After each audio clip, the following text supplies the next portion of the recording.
तो नमस्कार दोस्तों, कैसे हैं आप सभी? बढ़िया। चलिए, तो सभी को सबसे पहले आज सुबह की अपनी राम राम, हर हर महादेव, जय श्री कृष्णा। कैसे हैं आप सभी? आई होप अच्छे होंगे, मस्त होंगे, स्वस्थ होंगे। तो आज के अपने जो है कि वीडियो में हम बात करने वाले हैं कि बहुत से स्टूडेंट का कमेंट आता है कि भैया हमें ये बात बताइए कि यूपी कैटेट में जो है कि 10,000 11,000 हम लोग की अगर कंबाइंड यूजी रैंक आई है, फिर भी हमें वहाँ पर क्वालिफाइड दिखाया जाता है। ठीक, क्वालिफाइड दिखाया जाता है, लेकिन हम जब काउंसलिंग करते हैं तो हमें सीट क्यों नहीं मिलती है? आता है विचार में ये। और बहुत लोग का स्टूडेंट का कमेंट आता है कि भैया क्यों जब हम लोग को क्वालिफाइड करता है सीट क्यों नहीं मिलती है, और जब सीट नहीं देना होता है तो हम लोग को इतनी ज़्यादा रैंक पर 10,000 11,000 रैंक पर भी क्वालिफाइड क्यों वहाँ पर दिखाया जाता है? ऐसा कंडीशन क्यों आता है? तो जी हाँ, बात करेंगे आज की इस वीडियो में हम लोग इसी टॉपिक पर कि ऐसा क्यों, क्या कारण है कि इतने हाई रैंक पर जो कि क्वालिफाइड कर दिया जाता है और उनको सीट नहीं मिलती है। तो ऐसे बच्चों को अंधेरे में क्यों रखा जाता है? तो इसकी डार्क रियलिटी मेरा मानना जो है मैं आप लोग को वो शेयर करूंगा। बाकी आप लोग को क्या करना है कि अपने राय विचार जो भी है कमेंट बॉक्स में ज़रूर बताना कि आप लोग का क्या कहना है, आप लोग का क्या सोचना है। ठीक, तो ये कोई वैसा टॉपिक नहीं है, लेकिन बहुत इंपॉर्टेंट टॉपिक है, खासकर उन स्टूडेंट के लिए जिनकी ज़्यादा रैंक है और उनको क्वालिफाइड वो कर देते हैं। ठीक, मतलब पास कर देते हैं, जो है कि क्वालिफाइड कर देते हैं, लेकिन जब वो काउंसलिंग में पार्टिसिपेट करते हैं तो उनको सीट नहीं मिलती है। ठीक, तो स्वागत है भाई बार फिर से आप सभी का अपने इस चैनल एग्री वाला पर। उम्मीद करते हैं आप सभी लोग अच्छे होंगे, मस्त होंगे, स्वस्थ होंगे और अपने डेली लाइफ को अच्छे से एंजॉय कर रहे होंगे। तो सबसे पहले देखो भाई, जानते हो इंडिया में अपना जो एजुकेशन सिस्टम है पूरा, ठीक, मैं मानता हूं जहां तक इन्होंने एजुकेशन सिस्टम को एकदम एक तरह से बिजनेस वाला सिस्टम बना दिया है। ठीक, समझना ध्यान से, और हो सके तो वीडियो को एंड तक जरूर देखना और अच्छे से समझना, और अपने जो भी दोस्तों को जरूर शेयर करना, खासकर जिनकी ज़्यादा रैंक है उनको मैं बता रहा हूँ। ठीक, तो समझना, और अपने आने वाले जो भी फ्यूचर में आपके जो भी भाई बहन रहेंगे उनको प्लीज़ जरूर ये बात बताना, क्योंकि आप लोग भी एज अ उनके सीनियर रहोगे, एज अ गाइडर रहोगे जो भी, तो आप लोग जरूर बताना कुछ। तो मुझे लगता है भाई ना कि अपने इंडिया में ये कंडीशन है कि एजुकेशन को एज ए बिजनेस की तरह ये लोग यूज करते हैं।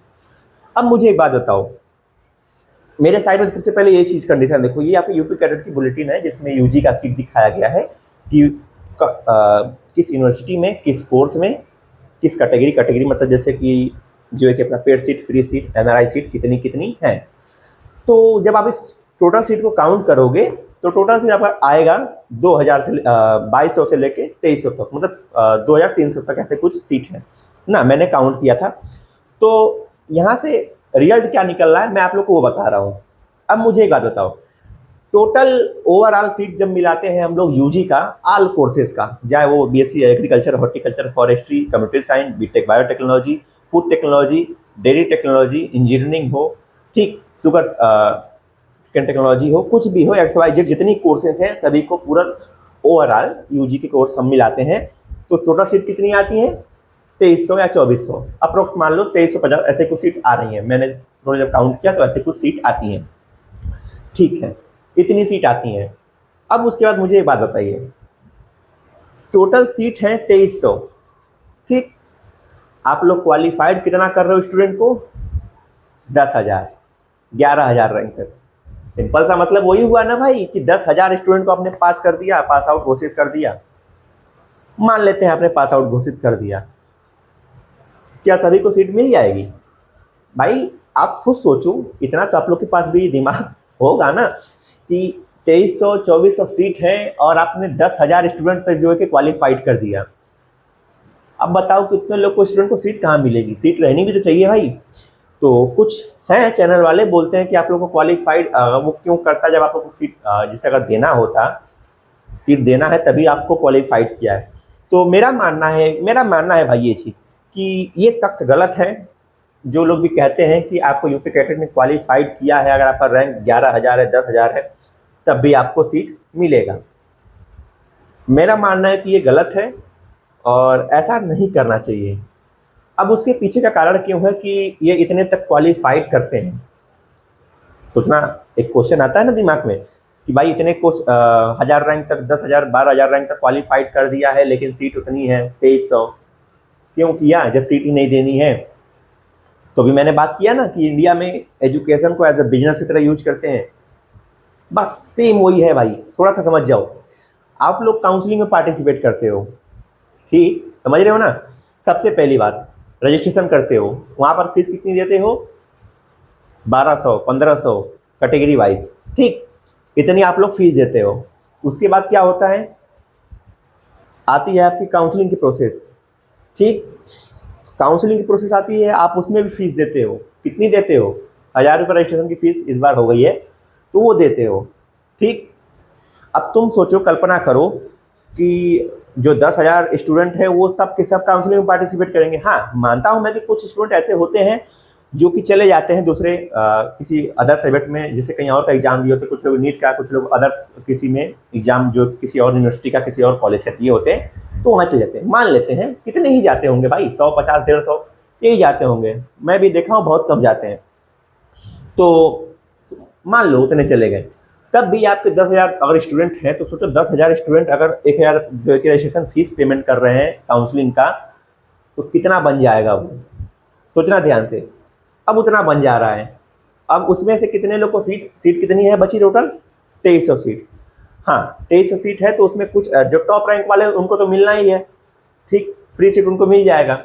वही सीट होती है जो पेड सीट और एनआरआई सीट और कुछ कोटा वाली सीट, वही सब बची रहती हैं, जो लास्ट तक बची रहती हैं। तब भी कितने तक मिलता है? और ऐसा थोड़ी ना है, देखो, एक दो स्टूडेंट होते हैं जिनको कि 10,000 रैंक तक मिल जाती है, लेकिन मिलती कौन सी है? पेड या फिर एनआरआई सीट। वो मिलतेगा कौन सा? बीटेक का कोई बायोटेक तो नहीं मिलेगा, इंजीनियरिंग या फिर डेयरी टेक, ठीक, इसमें से कोई एक मिल जाता है।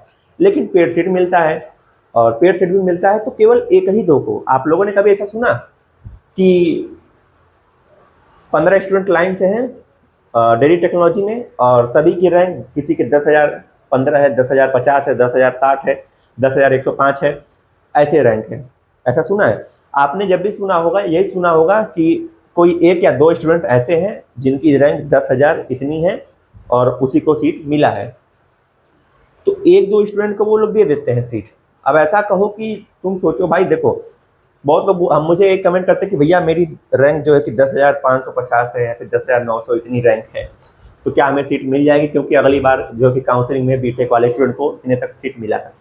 भाई देखो, उसकी कंडीशन होती है ना, वो सभी स्टूडेंट को सीट नहीं मिलती है। एक दो स्टूडेंट को, जैसे अभी मैंने बताया, एक या दो स्टूडेंट को सीट मिल जाती है, लेकिन वो पेड सीट मिलेगी या फिर एनआरआई सीट मिलेगी। और बाकी उसके जो नीचे के जो स्टूडेंट हैं 10,500, ये सब, वो सब कहाँ जाएंगे?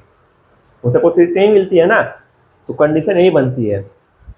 तो टोटल ओवरऑल मिलाकर यही कहने का बात है कि एक तरह से ये पूरा एक तरह से कमाई, पैसा निकालने का स्टूडेंट से जरिया है। तो टोटल आपने फीस कितनी पेमेंट कर दी, आप लोग को अंदाजा है?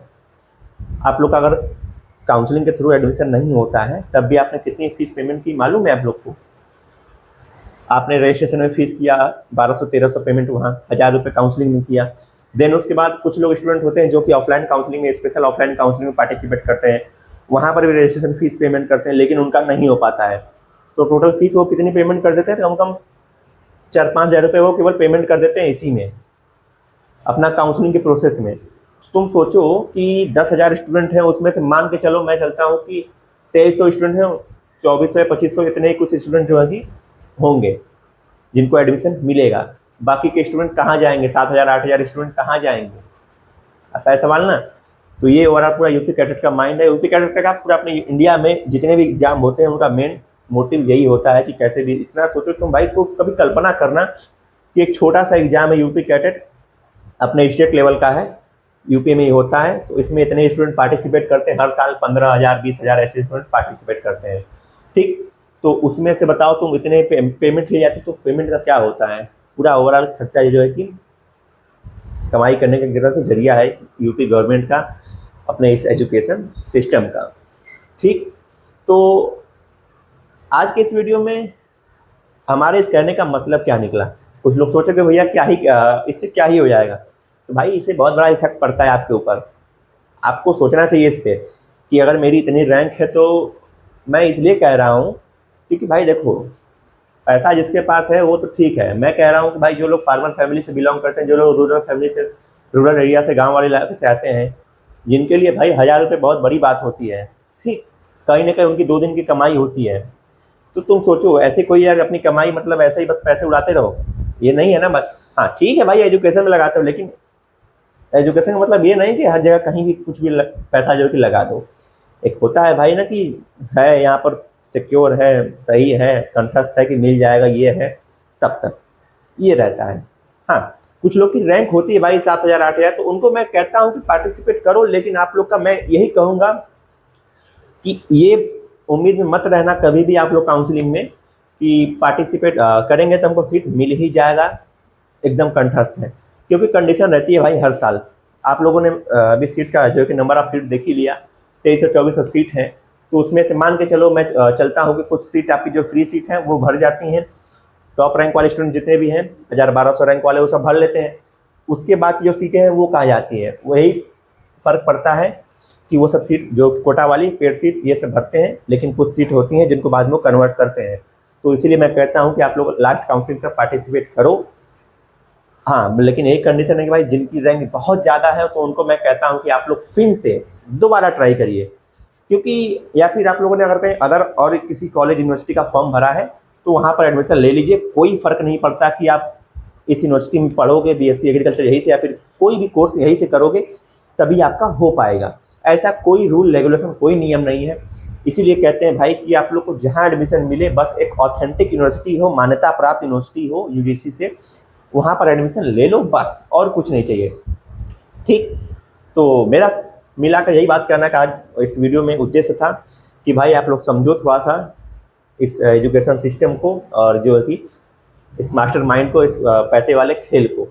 ठीक, तो टोटल ओवरऑल मिलाकर यूपी कैडेट आप लोग को एक तरह से बेवकूफ़ बनाता है, इतने स्टूडेंट को पार्टिसिपेट जो है कि करवाता है, और उसके बाद क्वालिफाइड भी इतने स्टूडेंट को कर देता है। नंबर मैक्सिमम स्टूडेंट को 10,000 12,000 स्टूडेंट को क्वालिफाइड कर देता है, और सीट रहती है 2400।